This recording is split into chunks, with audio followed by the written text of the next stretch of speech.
And there we go, and we're back. How is everyone? Well, alright. I hope you're alright. I'm alright. Everyone's alright. Right. Right, we've got a chicken here. What are we doing? We are doing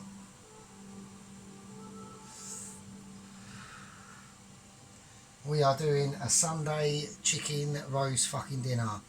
Now, obviously, this can't all be done in one video, so this will be probably a part of three stager. This is a 3-stage video. Right, we've got our chicken. Now, what I'm going to do is I was going to do a rosemary chicken or a rosemary garlic and thyme chicken, but I've decided I'm not going to do that. So what I'm going to do is I'm going to go for a mustard and chicken Knorr cube chicken. Now, some of you are going, what the f is that? What is a fucking mustard and chicken Knorr chicken? Well, I'll show you. And at the end of the day, I'm not cheating, because even Marco Pierre White uses Knorr sticking cubes. So I'm going to whack that in there like that. Alright, we're going to put a little bit of butter in.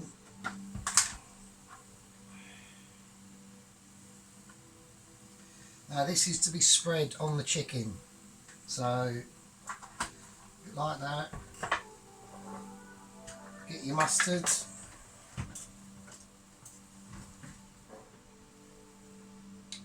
Spoon it in.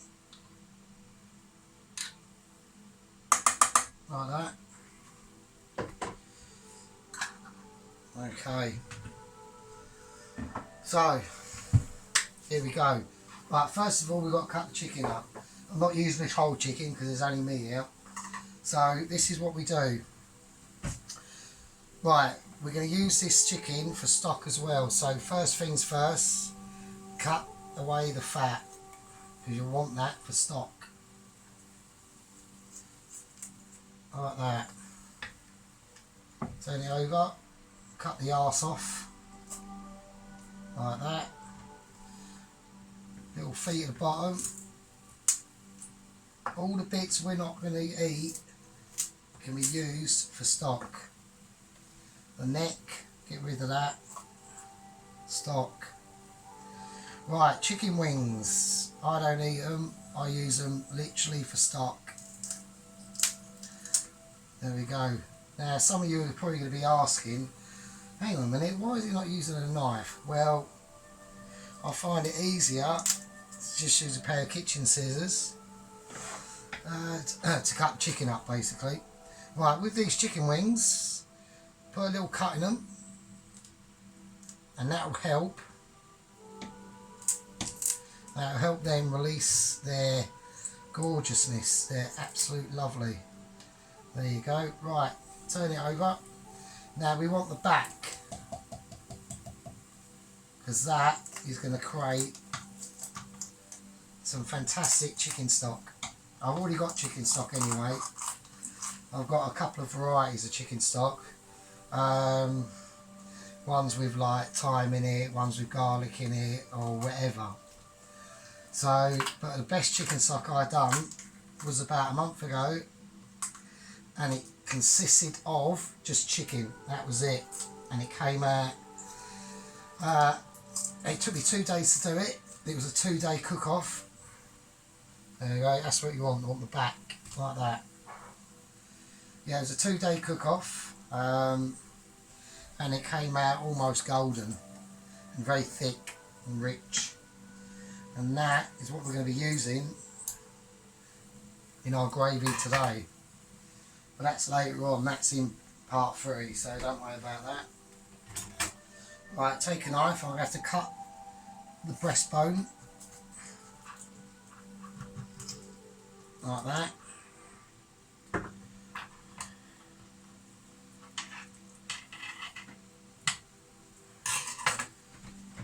Might need a slightly bigger knife actually. Right, there we go.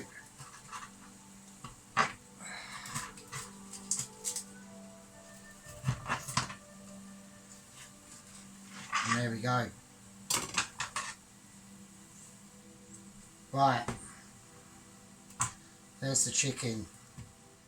Right, I'm obviously, what I'm going to be doing is I'm going to be using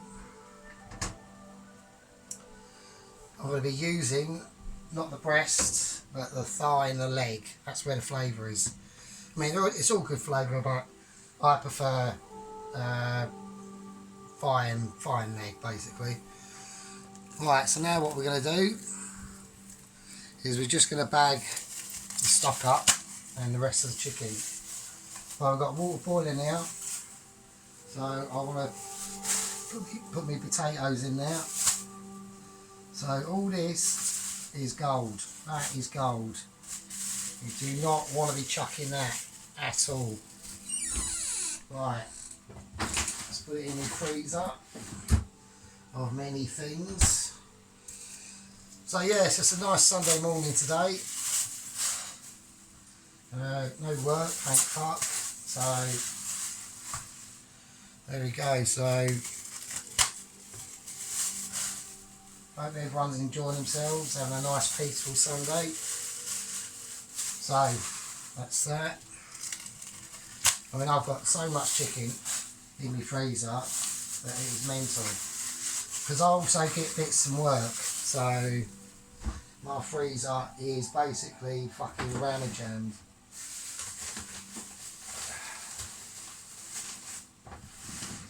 Right, okay, here we go. Right, hang on a minute.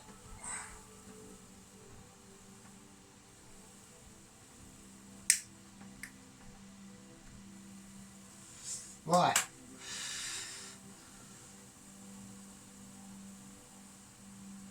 And it's the last day for me to be having a beer as well.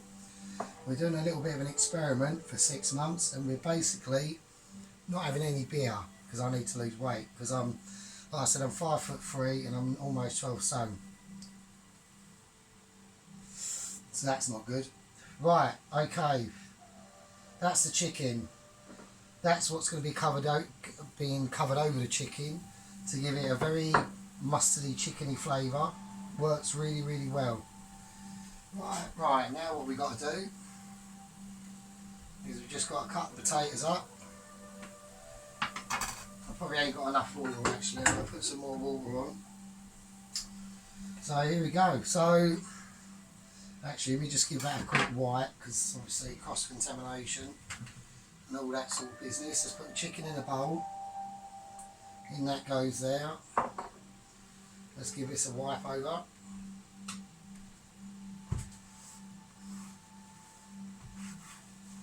There you go.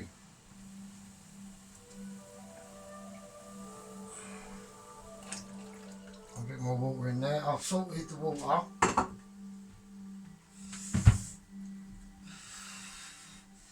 Yeah, I've already pre-salted the water. Done that ages ago. So there we go. So that's the size of potatoes you want. Okay. So we got. Because if you do the potatoes too, I mean, I like small potatoes, but for the purpose of this video, we're going to do them a bit bigger. So they go in there like that. Now they're probably going to be in there for a while. Like the parsnip, get rid of the ends like that. This is where it can. I'm not going to. I would cut that in half, but because it's a bit thin, as you can see, we're going to cut it up into chunks actually. So like that, and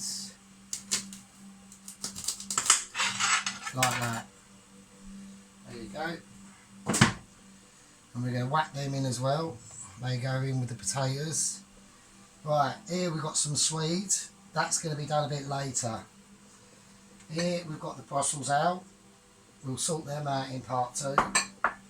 And we've got some herbs there. So there we go. So that's the chicken cut up and ready. I don't need to. Actually, I'll tell you what we could do. We'll do Fuck it, we'll cover it. We'll do the chicken now. Fuck it. So I just want to whack that in the microwave for a little bit just to warm it up. And then I'm going to get a metal bowl.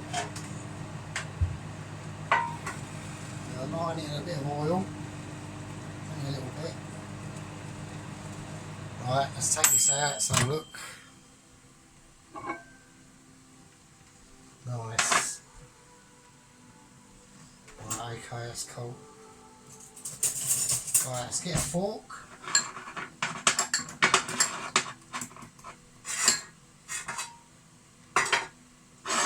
So you just want to mash it up. Basically, you want to turn it into like a paste. So that's a chicken Knorr cube, not OXO cube or anything like that. Make sure it's a chicken Knorr cube.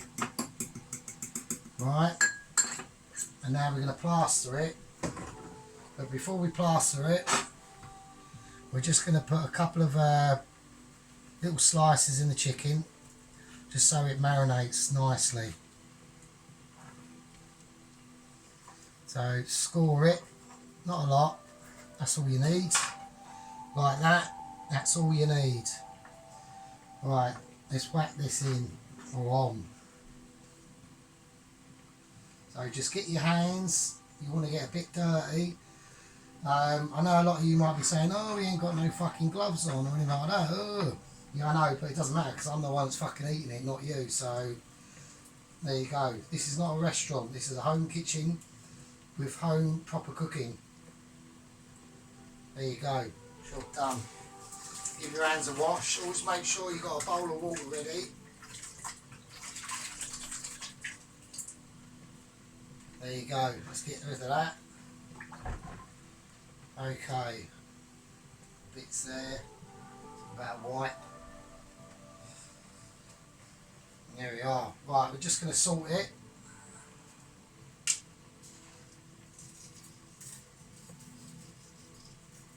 That's it. I'm not putting no pepper on it or anything like that.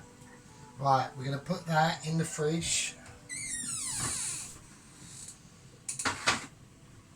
And always also remember, if you put something in the fridge like meat or chicken, when you go to cook it, make sure you get it up to room temperature a little bit. So before you cook it, just take it out of the fridge for 10 minutes.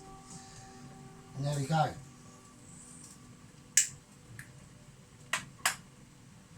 That's part one of the Sunday dinner. Part two will involve me showing you what, with the potatoes, we want to get them frosty, like frosted. So when I take them out of that pan, they're almost about to fall apart. That's what you want. And you leave them to rest till they go cold, right? So they go room temperature. And that's how you get awesome potatoes. And we'll also show you how we're going to put them in this dish and what goes on them. Alright? The Brussels are going to be cut. We'll take the ends off. And we'll just do a tiny little cross on the top of the Brussels just to help them cook properly. Because nobody likes hard Brussels, you know what I mean? And with the Brussels, they're going to be cooked. Once they're boiled, or mostly boiled, they'll be cooked off in a pan with garlic, butter and bacon. Alright? So there you go. So that's the end of part one. I'll see you in part two.